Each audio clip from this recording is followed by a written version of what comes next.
In this video, we will cover the longest and most difficult part of the frankincense trail.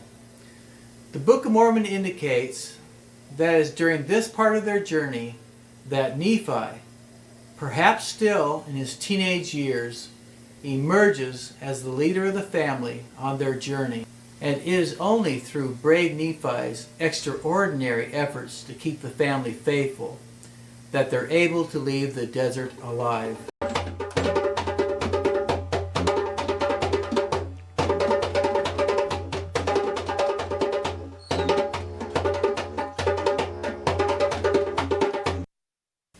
Leaving Medina, Lehi led his family south along the incense trail to the next halt called Turba.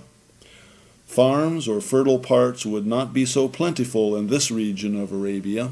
No, here they would be met by a very large expanse of barren and dry landscape. The family would need to travel in this desert terrain for a much longer time than they were used to, and food and water conservation would have been essential if they were to survive. Having sufficient provisions were critical, and any untimely delay between these halts would have brought hardships to the family. The next major halt south of Medina was Turba. The trail between these two halts extended for 250 miles, all flat and desolate landscape. Reaching Turba would have meant that Lehi could restock his supplies, rest, and as always, earn tributes for continued passage. From Turba, the trail continued to the important trade center of Bisha. Today, Bisha is a sizable town with date groves and a few small farms. Here are some important clues as to where the family camped next. Bisha, like all the trails through central and southern Arabia, passed just west of the famous empty quarter or Rub al-Khali. Summer temperatures in the empty quarter reach 135 degrees, with the sands reaching temperatures of nearly 170 degrees. During the hottest 6 months of the year, travel becomes impossible on the trail. According to the people we interviewed in Bisha, most inhabitants leave Bisha during the summer months and go into the very high mountains 60 miles to the west, where the summer temperatures are moderate. We found this noteworthy because Nephi wrote that he did go forth up into the top of the mountain. Nephi's family was short of food, went into the mountains, and there Nephi built a wooden bow. Did all this happen in the mountains west of Bisha? All the elements of the account of Nephi's story exist in the Bisha area. First, Lehi and his family could not have traveled in Arabia in the summer. Since they were in the desert 8 years, we know they pitched their tents during the hot months. Second, we estimate that Bisha was in the general area of the trail where Nephi built his wooden bow. The Book of Mormon states that they had traveled for extended periods, many days, twice before Nephi broke his bow.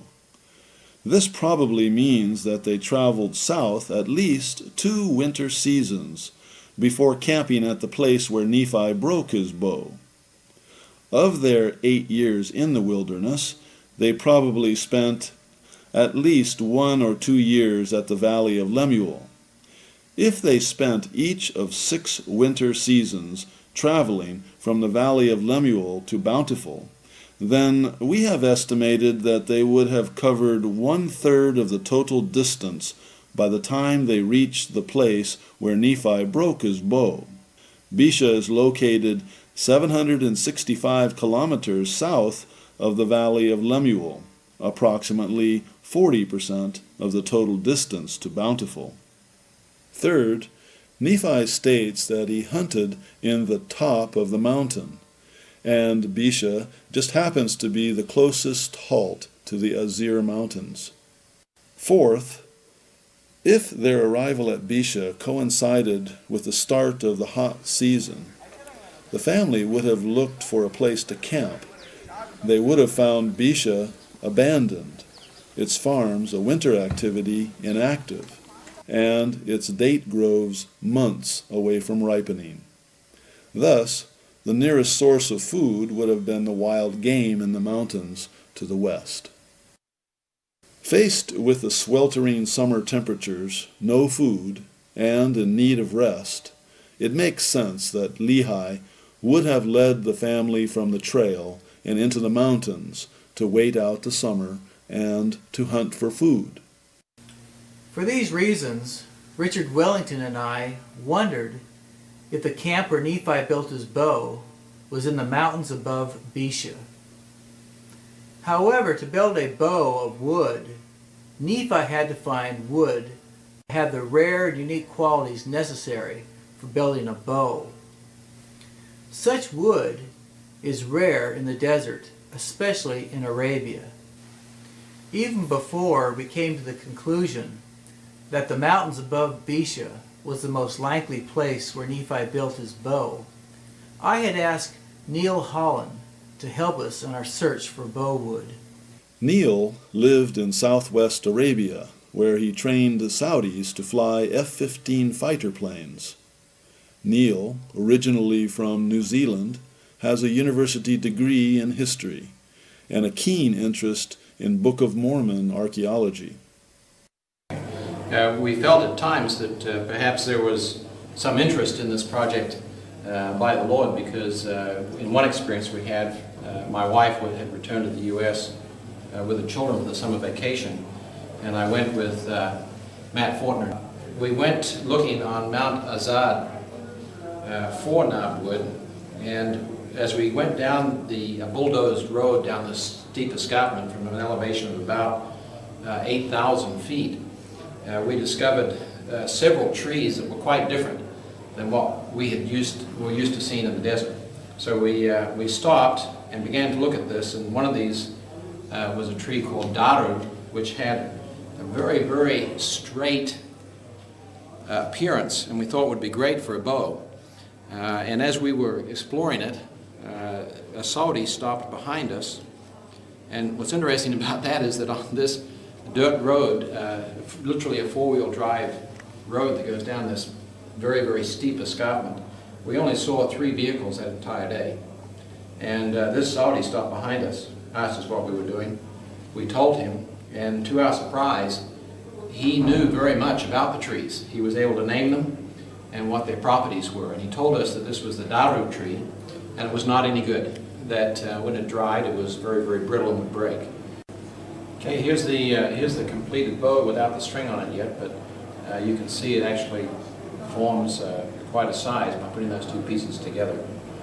The Saudi that we encountered told us that the perfect bow wood was Atum, and we asked him where Atum was, and he pointed down the mountain to a lower elevation. He said there's some down there. So we went with him, and he took us down to a lower elevation and pointed out an Atum tree to us, whose leaves are somewhat like a small eucalyptus leaf, and a silvery green color, with very, very small, what turns out to be olives. This is a wild olive tree. That we found dry wood on that was extremely strong, and that's a piece that we cut off and made this bow from. Get some idea of its strength just by, see the force that I'm putting on it here, and the wood is not breaking and not giving. Okay, so it's a very strong wood. But when I first made it, it had effective range probably of around 50 feet. Then by straightening it, I was able to increase the range about another 20%. So this just gives you an idea here of it's got quite a spring to it. After I found the Atum wood on Mount Azad, and after I had constructed the bow, I then found in Khamis Mushat, where I live, a traditional Saudi village, which was just recently completed. by a man by the name of Dafa bin Hamson, and it's called the Dafa bin Hamson Traditional Village. He actually is an expert in the Saudi culture of the Asir region, which is the mountainous area where we live. In fact, he is part of the cultural displays that are conducted by the government of Saudi Arabia at the end of Ramadan each year in the city of Riyadh, where they have constructed a number of different traditional villages. And Dafur is responsible for the one that represents the Asir region.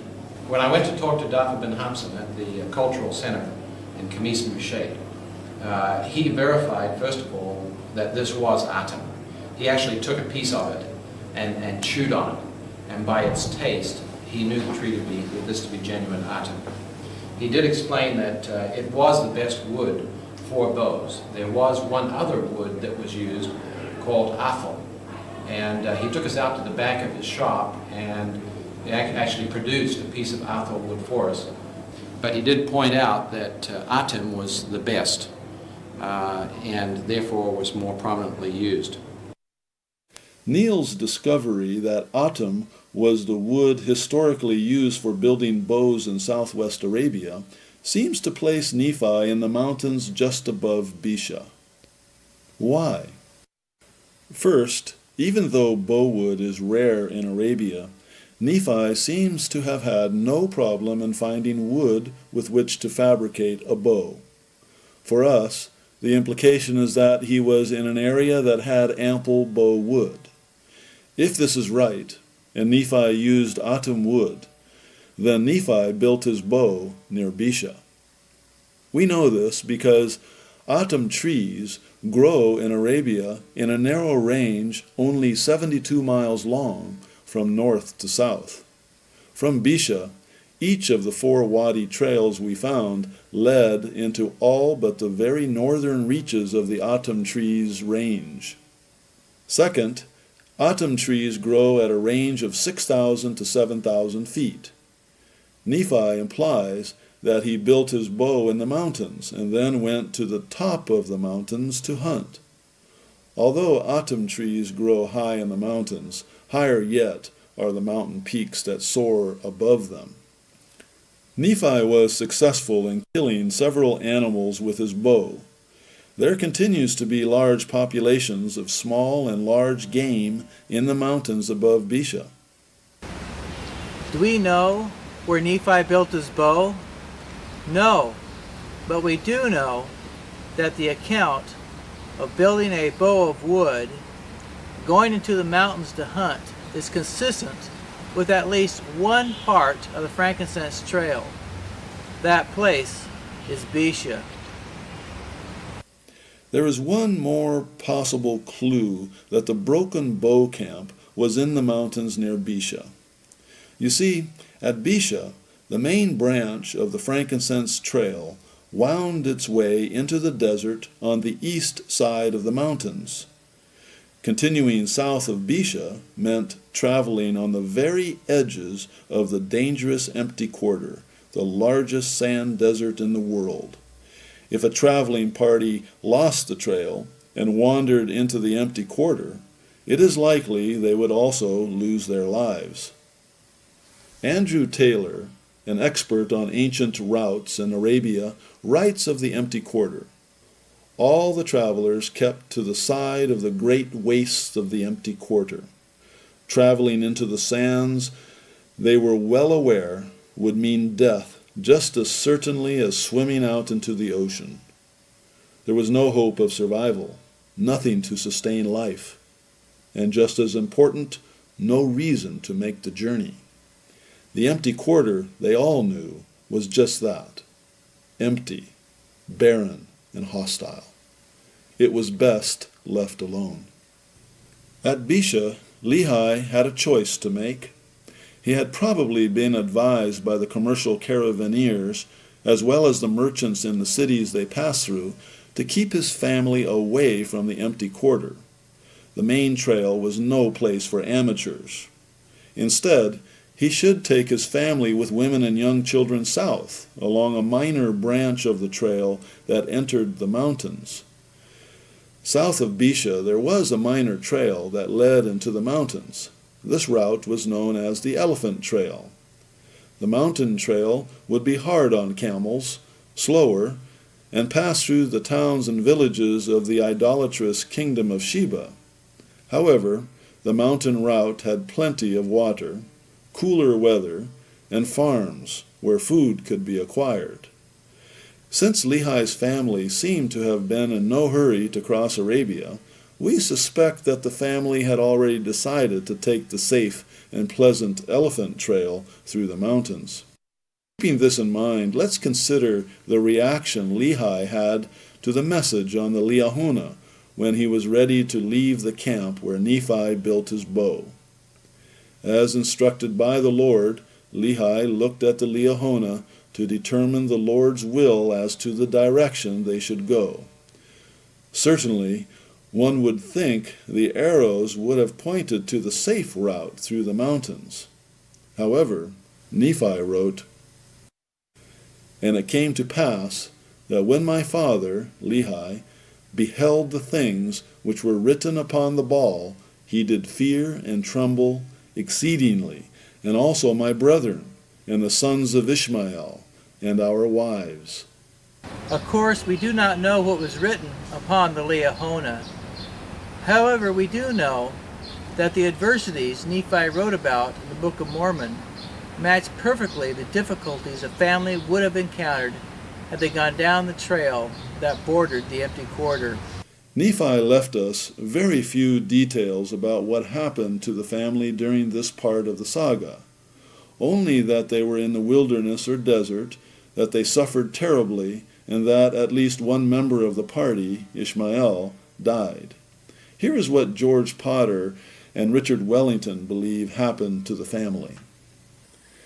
It appears that the family continued south along the main trail, from the oases at Bisha to the oases at Tathlith, and then to the oases at Najran, and then on to northern Yemen. However, Lehi was no longer the leader of the small troop. Except for Nephi, all the adults had trembled in fear. Now they were passing through a featureless desert where it would be hard to stay alive.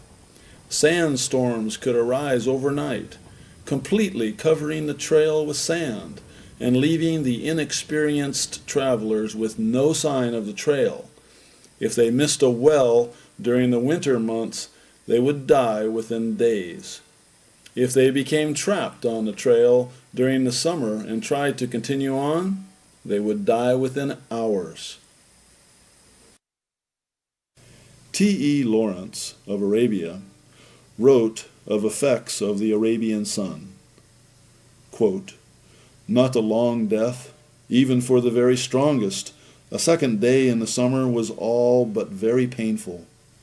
For thirst was an active malady, a fear and a panic which tore at the brain and reduced the bravest man to a stumbling, babbling maniac in an hour or two.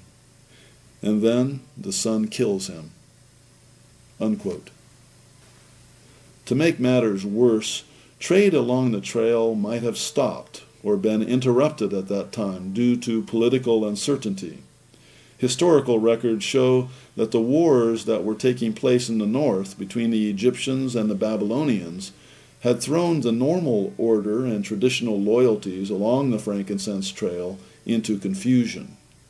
During times of peace, the most dominant empire controlled the entire trade, paying the Arabian tribes to protect and support the lucrative trade routes.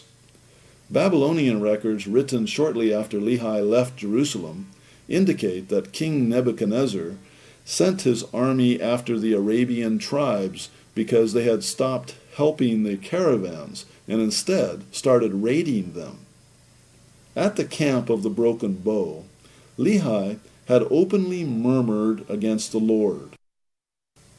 George and Richard believe that it was during this part of the trail that the bold, fearless, and ever-faithful Nephi came forward and took command of their small caravan. We read in the Book of Mormon that the Lord answered Nephi's prayers, and he took the lead of their journey in the wilderness. It is with Nephi in the lead that we envision the family leaving the last great oasis at Najran and entering what is known today as Yemen.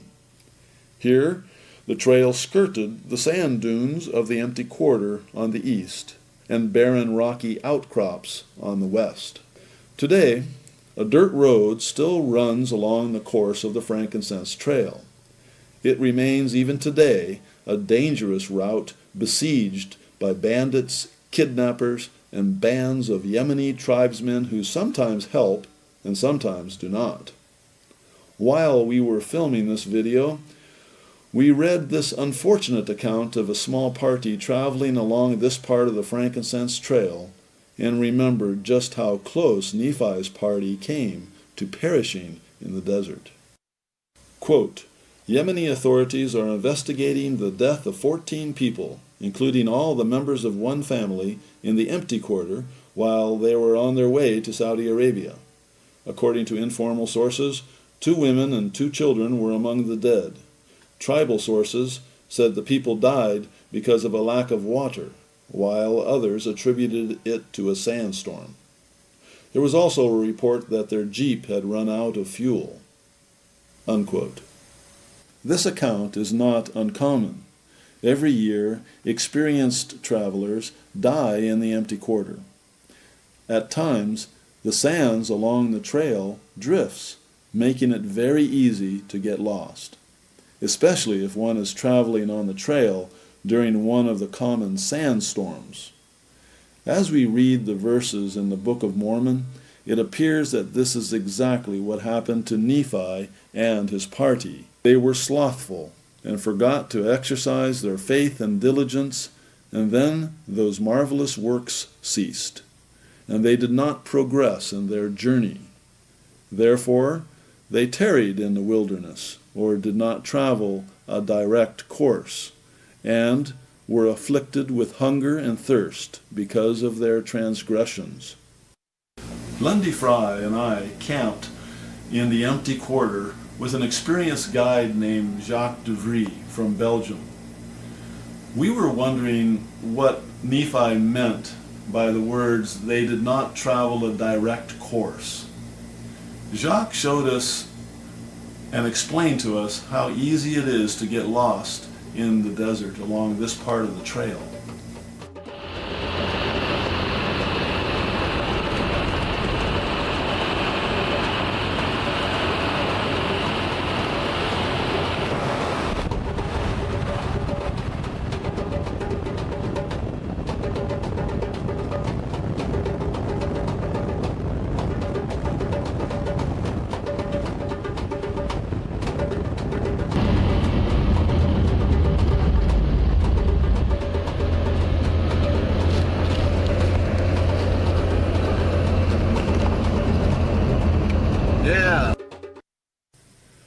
To our surprise, Jacques started his explanation by pointing to the sand next to our feet, not the towering dunes that surrounded us.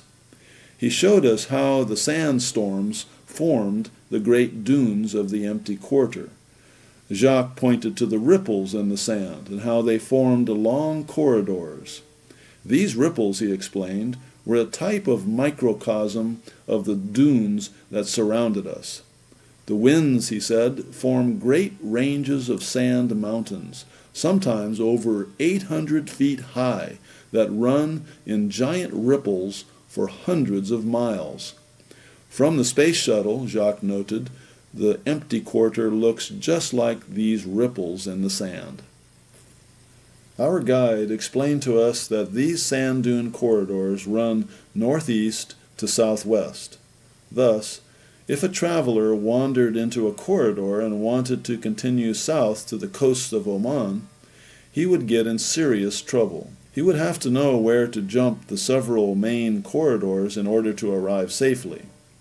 It would have been next to impossible to cross over them on foot or on camel. Even the camels need to be pushed and pulled to get them over the dunes. Taking the camels and family over one set of dunes would have exhausted the party. Trying to cross the next set of dunes certainly would be fatal. In other words, the empty quarter is like a giant maze.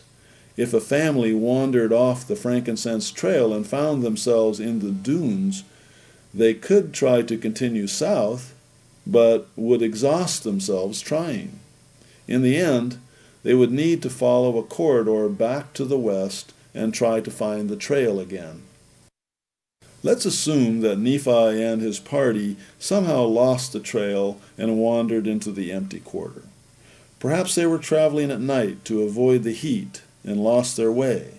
This would be easy to do. Perhaps they were besieged by a sandstorm and the trail disappeared from their sight.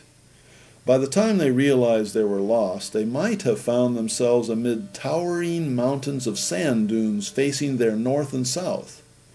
They could have easily been trapped in a corridor. They could see that the dunes ran as far as they could see to the east and west. To force the camels to cross over even one of them would have taken all their strength.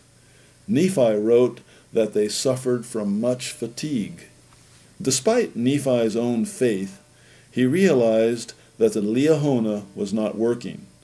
The Book of Mormon indicates that the Liahona worked on their combined faith, which we know failed, most of them, during this part of the trail. Lost in the desert, sapped of energy, and supplies running low, the young Nephi struggled to find the way back to the trail. We read that they complained of thirst, hunger, and fatigue. We see Nephi finally rediscovering the trail and then following it to the next well. Exhausted, without provisions, the family stopped, unable to carry on.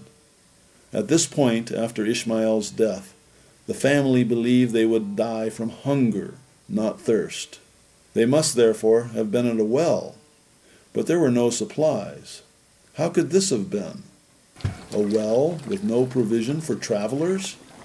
Perhaps the trail had been abandoned because of political troubles in the north and within the kingdom of Sheba. Even more likely is that because they became lost, they took too long to reach the next halt. As a result, the hot season began, and the trail halts closed. The Book of Mormon states that they were slothful and did not progress in their journey, and therefore they tarried in the wilderness. Webster's dictionary defines to tarry as to delay or be tardy in acting or doing. Because they were delayed and thus tardy at getting off the trail and to a place with food and water before the hot season arrived, they would have reached the well and found it deserted, with few or no supplies to be found. To make matters worse, Ishmael succumbed to the ordeal and died. If you ever doubt Nephi's greatness, you should read this account in 1 Nephi. Here, the entire party rebels against Nephi. Even his wife seems to question Nephi's resolve to do whatever the Lord commandeth him. The daughters of Ishmael blame Nephi for their suffering and for the death of their father. "Our father is dead," they murmured. "Yea, and we have wandered much in the wilderness, and we have suffered much affliction, hunger, thirst, and fatigue. And after all these sufferings, we must perish in the wilderness with hunger." The party wanted to return to Jerusalem. It was a dark hour for Nephi. The record only names one person, Lehi, his father, standing by him. His elder brothers pointed the finger at Nephi, saying, "Behold, we know that he lies unto us, and he worketh many things by his cunning arts, that he may deceive our eyes, thinking, perhaps, that he may lead us away into some strange wilderness. And after he has led us away, he has thought to make himself a king and a ruler over us." In this manner, Laman stirred up their hearts to anger against Nephi. At one point, Laman openly calls for the killing of Nephi and Lehi. Here in the desert, Nephi proved his faith, and in so doing became not only a great prophet, but the father of a great nation. I believe that if Nephi had ever himself lacked faith in the Lord, the family would have died in the wilderness. For we read, "The Lord did bless us again with food, that we did not perish." Nephi wrote that Ishmael died in the wilderness and was buried at a place called Nahum. Ross Christensen, S. Kent Brown, Warren Aston, and Lynn Hilton each has independently found evidence that suggests that Nahum was the name of a tribe in Yemen. Today, the name of the tribe is spelled Nihm, and the main center of the tribe is in the mountains above Wadi Jof. Since Arabic is a vocalized language with no written vowels, both Nahum and Nihm would be written Nhm in Arabic. At Marib, Aston and Hilton found inscriptions referring to the Nihm tribe dating back to antiquity. George and Richard believe that Nahum was probably a variant spelling of the Nihm tribe, but they do not believe that the suffering, affliction, thirst, and hunger surrounding Ishmael's death took place in Wadi Jof in the Marib areas. In ancient times, both these areas had large agricultural communities, and Marib is famous for its ancient dam, which was first built in the mid-7th century BC. Indications are that it held enough water to irrigate 1,600 hectares of land. Wadi Jof and Marib were part of what was called Felix Arabia, or Happy Arabia, because of its water, fertile farmlands, and wealth derived from the frankincense trade made it perhaps one of the richest areas in the world at the time of Lehi. so where was Nahum? There were two likely trails that Nephi would have taken from Yemen to Oman. One was a northerly trail that passed through a barren wilderness. It is along this trail that we read of the family of 14 perishing. A more southerly trail passed through the fertile lands of the empires of Ma'in and Wadi Jof and Marib further east. Both these empires were known for their idolatry, and both kingdoms charged high tributes to those who passed through them. It is easy to see why Nephi probably preferred to stay in the desert to the north. Richard Wellington and I believe that is along the northern trail that the family got lost and suffered fatigue, hunger, and thirst. Indeed, all the family was about to die before the Lord intervened. Perhaps the Lord inspires a scout to find the desperate party and had them brought to the land of Nahum. Perhaps after Ishmael died, the Lord inspired Nephi to break camp and head south where he came to farmland. This explanation is supported by Richard and George's discovery of a wadi named Nihm or Nahum that starts south of the northern trail and leads to the southerly trail and eventually to the farmlands of Marib. They believe that this valley, called Wadi Nihm, provides the most likely site for where Ishmael was buried.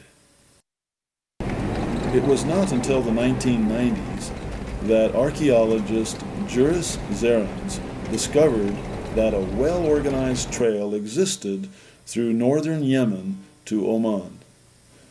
The trail was well supported and included many forts. It was part of the commercial frankincense route and led from Shawab in Yemen to Korori, where George and Richard believe Nephi built his ship. On reaching the southerly trail via Wadi Nahum, Nephi would have turned east and continued in that direction to reach Bountiful. Here is another remarkable proof that the Book of Mormon is a true historical record of a journey down the frankincense trail. Nephi wrote that they turned east and continued in that direction until he reached Bountiful. Korori, or bountiful, is indeed due east from the Wadi Neum. The family's trek on this eastern trail was hard. They passed through barren lands void of vegetation. It is through an area that is even to this day plagued with many bandits. As mentioned before, historic records show that during Nephi's journey, King Nebuchadnezzar sent his army to control the Arab tribes that were attacking the caravans. Again, we see how remarkable the Book of Mormon is in relating the conditions found along each part of the frankincense trail.